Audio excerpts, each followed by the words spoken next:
Hello friends, welcome to Creative Medicine.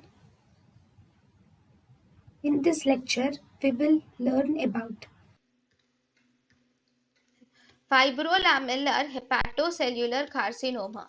Now, in the fibrolamellar hepatocellular carcinoma, it mainly occurs in young adults without any underlying cirrhosis. If there is no cirrhosis but it occurs in young adults without any underlying cirrhosis, it is actually a non-capsulated tumor, but it is well circumscribed. It is a non-capsulated tumor and it is well circumscribed. So as a result, it can be very well resected. So it has a highly resectable rate because it is a well circumscribed tumor. Okay, so this fibrolamellar hepatocellular carcinoma, the main important thing is it grows very slowly, and thus because it grows very slowly, it has a better prognosis.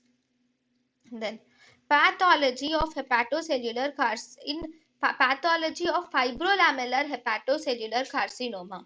Then fibrolamellar hepatocellular carcinoma, it is a well demarcated area with non-capsulated. It is well demarcated, non-capsulated, and has a central scar.